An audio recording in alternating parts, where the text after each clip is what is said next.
Visa থেকে শুরু করে এয়ারপোর্টে হ্যাসেল, সাথে আছে টিকেটের বাড়তি দাম। 2026 বিশ্বকাপ দেখেছে যুক্তরাষ্ট্রের একক আধিপত্য। ইরানের উপর চাপ প্রয়োগের সেই কালো অধ্যায় তো সবারই জানা। অবশ্য মেসি এমবাপেদের ম্যাজিক্যাল পারফরমেন্সে সেই বিতর্ক কিছুটা হলেও চাপা পড়েছে। 102 ম্যাচ পেরোনোর পর প্রস্তুত ফাইনালের মঞ্চ। 20 তারিখ বিশ্বকাপের ফাইনালে আর্জেন্টিনা ও স্পেন দলের সাথে মাঠে থাকছেন মার্কিন প্রেসিডেন্ট ডোনাল্ড ট্রাম্প।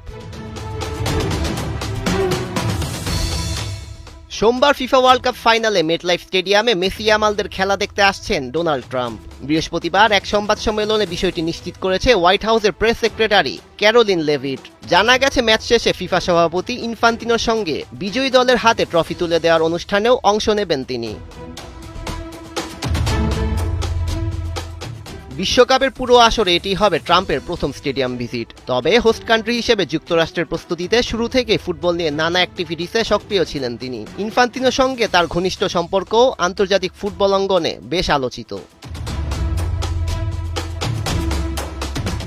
বিশ্বকাপ ফাইনালে রাষ্ট্রপ্রধানদের উপস্থিতি অবশ্য নতুন কিছু নয়। 2022 সালে কাতার আমির শেখ তামিম ট্রফি সেরিমনি অনুষ্ঠানে লিওনেল মেসির গায়ে ট্রেডিশনাল গাউন পরিয়ে দিয়েছিলেন।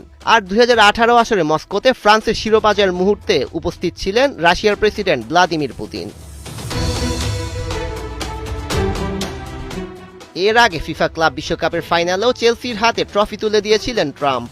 এমনকি টিম সেলিব্রেশন টাইমে মঞ্চে থেকে আলোচনার জন্ম দিয়েছিলেন তিনি। এবার নিজ দেশে মার্কিন প্রেসিডেন্ট কোন বিতর্কে জড়ান সেটি দেখার বিষয়। সৈয়দ রেজান রহমান, 71।